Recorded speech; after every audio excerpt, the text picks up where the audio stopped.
16ই December বিজয় দিবস পালিত হলো, কিন্তু তার ঠিক 2 দিন পরে 18ই ডিসেম্বর রাতে বাংলাদেশে সাংবাদিকতার ইতিহাসে যেই কলঙ্কজনক ঘটনা ঘটেছে, যেটিকে অন্য কোনো ঘটনার সাথে আর তুলনা করা যায় না বা মেলানো যায় না। বাংলাদেশের সাংবাদিকতার ইতিহাসে এমন ঘটনা আর দেখা যায়নি।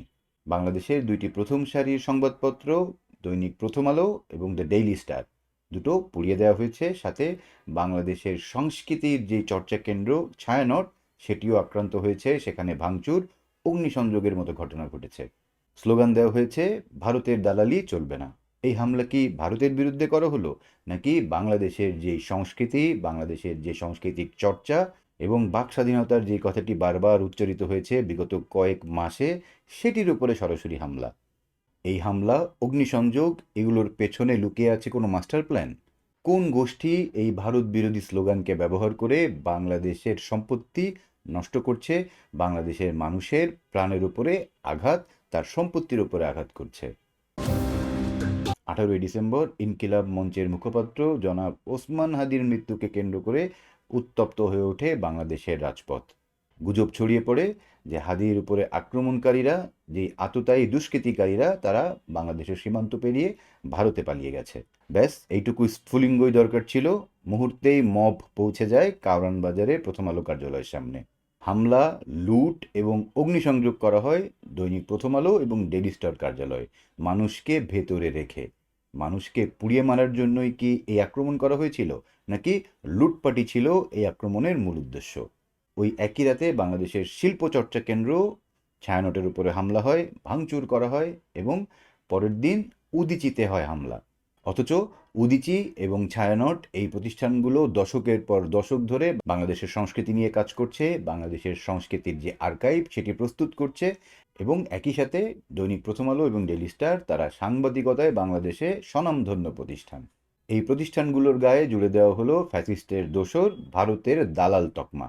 এখন যে প্রশ্নটি করতে হয় সেটি হচ্ছে, এটি কি কেবল আবেগ, নাকি এর পেছনে কোনো চক্রান্ত আছে, নাকি লুটতরাজ করাই এই আক্রমণের মূল উদ্দেশ্য? বিগত কয়েক মাসে আমরা বিভিন্ন প্রতিষ্ঠানে যেমন আক্রমণ হতে দেখেছি, অগ্নিসংযোগ করতে দেখেছি, সেই একই সাথে ক্যামেরার সামনে আমরা দেখেছি লুটতরাজের ঘটনা। প্রতিষ্ঠানের দামি জিনিসপত্র যার যা ইচ্ছা যেভাবে ইচ্ছা নিয়ে যাচ্ছে, যেন একেবারে গনিমতের মাল। যারা আক্রমণ করেছিল তাদের মুখে ছিল ওসমান হাদির নাম, কিন্তু তাদের যে কার্যক্রম সেটি কিন্তু একেবারেই লুটেরাদের।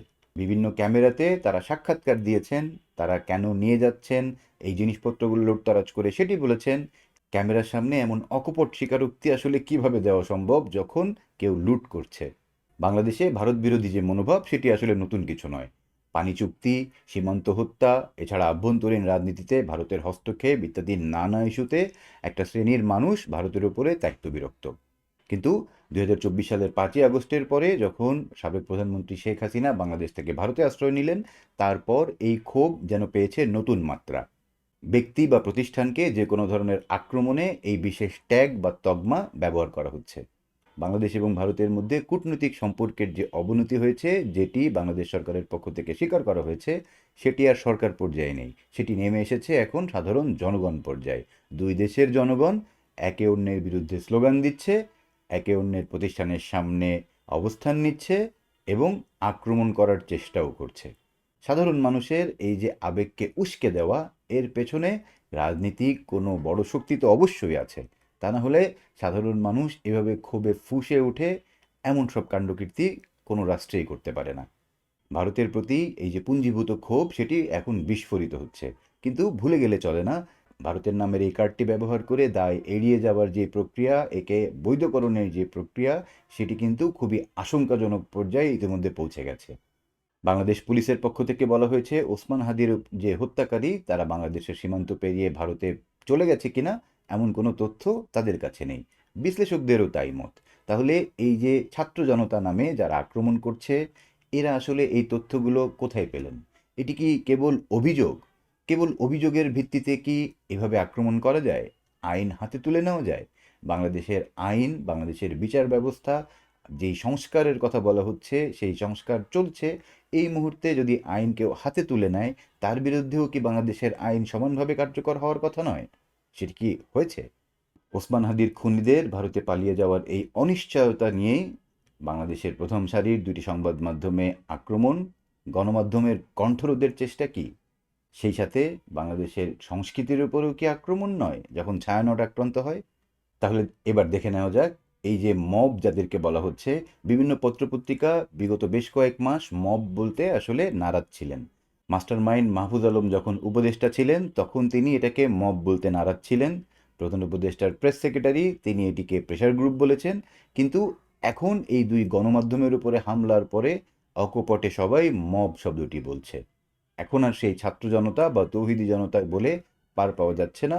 সংবাদ মাধ্যমগুলো এখন আর ছাত্র জনতার বদলে মব বলা শুরু করেছে, মব লেখা শুরু করেছে। তাহলে গণমাধ্যমের উপরে এই হামলার মধ্যে দিয়েই কি ছাত্র জনতার যে তকমা সেটি খুলে এখন মব হয়ে গেল? ব্যাপারটা কিন্তু অনেকটাই এরকমই মনে হচ্ছে। রাজশাহী বিশ্ববিদ্যালয়ের ছাত্র শিবিরের সেক্রেটারি বলছেন, প্রথম আলো ডেইলি স্টার অবশ্যই বন্ধ করতে হবে। সংবাদ মাধ্যমের যে স্বাধীনতার কথা আমরা বিভিন্ন সময় শুনে এসেছি, বলে এসেছি, কোনো সংবাদ মাধ্যম বন্ধ করে দেওয়া কি তার কোনো সহজ সমাধান? ইনকিলাব মঞ্চের যেই মুখপাত্র জনাব ওসমান হাদি, যিনি নিজেই নিহত হয়েছেন, তিনি কি কখনো বলেছিলেন সংবাদ মাধ্যমে আক্রমণ করতে? তিনি কি বলেছিলেন প্রথম আলো সম্পর্কে? বাংলাদেশের প্রত্যেকটা পত্রিকার একটা আইডিওলজি আছে, কিন্তু এর মানে কি এই যে প্রথম আলোর সামনে যারা দাঁড়িয়েছে আমরা তাদের পক্ষে দাঁড়িয়েছি, আমরা বলি না আপনি পারলে প্রথম আলোর বিকল্প আরো 10টা প্রথম আলো তৈরি করেন, তার অফিসের সামনে আপনার কাজটা কি? আবার জাহাঙ্গীরনগর বিশ্ববিদ্যালয়ের ছাত্র শিবিরের সেক্রেটারি তিনি আবার আরেক কাঠি সরস। তিনি বলছেন প্রথম আলো, ডেইলি স্টার, উদীচী এবং ছায়ানট সব বন্ধ করতে হবে, এগুলোকে তছনছ করে দিতে হবে। তাহলে যদি তাকে প্রশ্ন করা হয় যে প্রথম আলো, ডেইলি স্টার, উদীচী, ছায়ানট এগুলো কি ওসমান হাদি হত্যায় জড়িত ছিল, এর কোনো প্রমাণ কি তাদের হাতে আছে? এই প্রমাণ কি তারা দেখাতে পারবেন?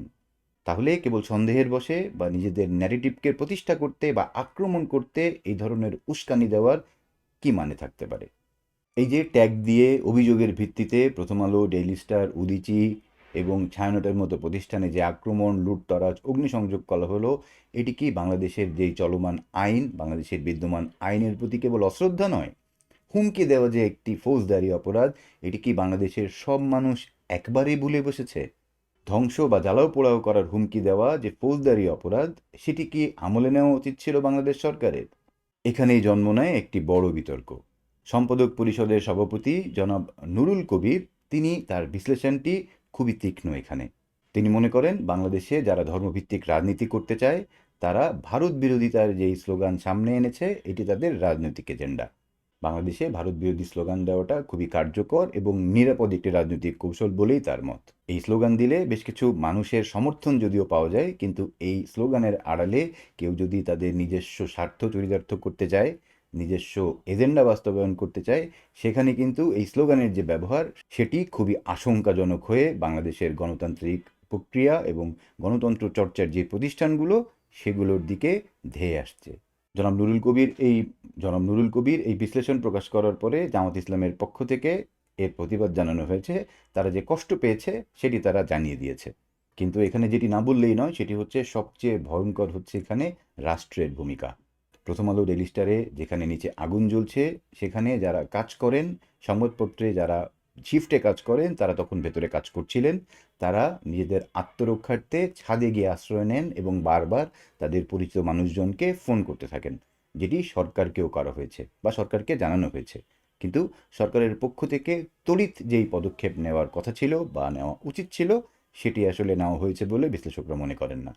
অথচ এখানে আইন শৃঙ্খলা রক্ষাকারী বাহিনী এবং ম্যাজিস্ট্রেসি ক্ষমতা নিয়ে সামরিক বাহিনী মোতায়েন ছিল, যেখানে তাদের দায়িত্ব ছিল এই বিশৃঙ্খলাকে শৃঙ্খলার মধ্যে নিয়ে এসে শান্তি প্রতিষ্ঠা করা। অন্তর্বর্তীকালীন সরকারের সাবেক তথ্য উপদেষ্টা নাহিদ ইসলাম বলছেন যে বাংলাদেশ সরকারের ভেতরের একটি অংশ হয়তো এই হামলায় উস্কানি দিয়েছে এবং পরোক্ষ সমর্থন দিয়েছে।